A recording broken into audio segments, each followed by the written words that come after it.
रथ यात्रा को नवदीना यात्रा और गुंडिचा यात्रा भी कहा जाता है, जिसे रथ उत्सव के नाम से भी जाना जाता है। यह भगवान कृष्ण, भगवान जगन्नाथ को समर्पित एक वार्षिक आयोजन है।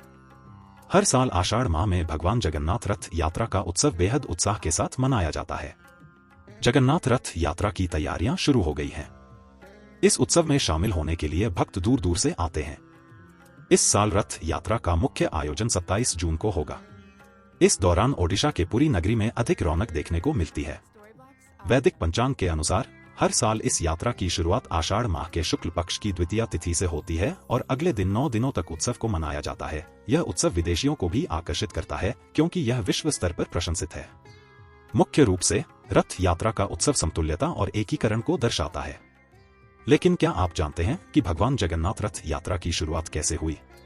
आइए जानते हैं जगन्नाथ रथ यात्रा बारे में। इस तरह शुरू हुई जगन्नाथ रथ यात्रा की परंपरा। रथ यात्रा का आयोजन पुरी में किया जाता है, जो ओडिशा का एक प्रमुख शहर है। आपकी जानकारी के लिए बता दें कि जगन्नाथ यात्रा के दौरान भगवान जगन्नाथ, बलभद्र जी और देवी सुभद्रा रथ पर विराजमान होते हैं और नगर का भ्रमण करते हैं। धार्मिक मान्यता के अनुसार भगवान जगन्नाथ के दर्शन करने से साधक के सभी दुख दूर होते हैं। साथ ही मृत्यु के बाद मोक्ष की प्राप्ति होती है। स्कंद पुराण के अनुसार एक बार सुभद्रा ने भगवान जगन्नाथ से नगर को देखने की इच्छा जाहिर की। इसके बाद आषाढ़ माह के शुक्ल पक्ष की द्वितीया तिथि पर भगवान जगन्नाथ ने भाई बलभद्र और बहन सुभद्रा को रथ पर विराजमान किया। इसके बाद उन्होंने नगर भ्रमण किया और अपनी मौसी के घर गुंडिचा मंदिर पहुंचे। वहां उन्होंने 7 दिन तक वास किया। इसके बाद वह वापस आए। तभी से इस खास परंपरा को हर साल निभाया जाता है। रथ यात्रा उत्सव कैसे मनाया जाता है? भक्तगण जगन्नाथ मंदिर से भगवान कृष्ण, भगवान बलभद्र और सुभद्रा की मूर्तियों को गुंडिचा मंदिर ले जाते हैं। फिर मूर्तियों को रथों में स्थापित किया जाता है। पुजारी स्नान पूर्णिमा मनाते हैं, जो एक प्रथा है जिसमें 3 मूर्तियों को पानी 109 बाल्टी से नहलाया जाता है। नहाए गए मूर्तियों को जुलूस के दिन तक अलग रखा जाएगा। इस आयोजन को अंसारा कहा जाता है। ओडिशा के शाही उत्तराधिकारी चेरा पहरा की रस्म निभाते हैं। राजा देवताओं को ले जाता है और चेरा पहरा के आयोजन के दौरान उन्हें रथों पर रखता है।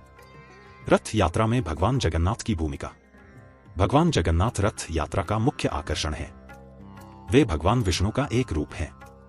भगवान जगन्नाथ, बलभद्र और सुभद्रा की मूर्तियों को रथों पर रखा जाता है और उत्सव के दौरान हजारों लोग उन्हें खींचते हैं।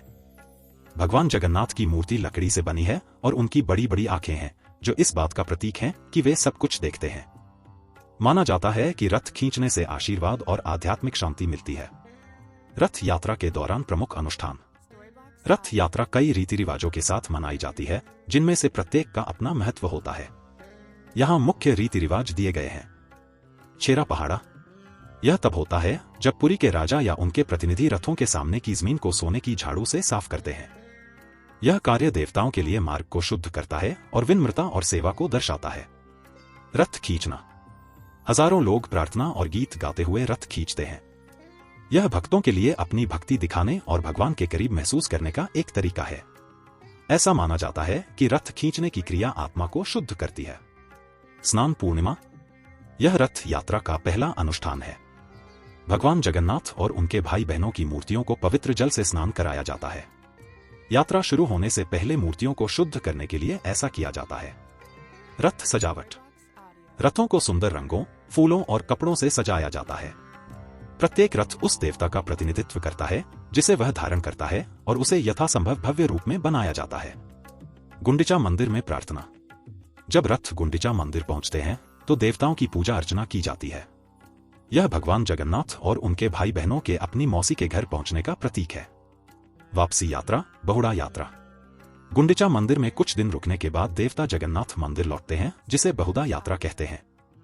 यह यात्रा के अंत का प्रतीक है और देवताओं के अपनी यात्रा के बाद घर लौटने का प्रतीक है। ये अनुष्ठान रथ यात्रा को आध्यात्मिक रूप से महत्वपूर्ण और सांस्कृतिक रूप से जीवंत आयोजन बनाते हैं, जो लोगों को भक्ति के साथ उत्सव मनाने के लिए एक साथ लाता है।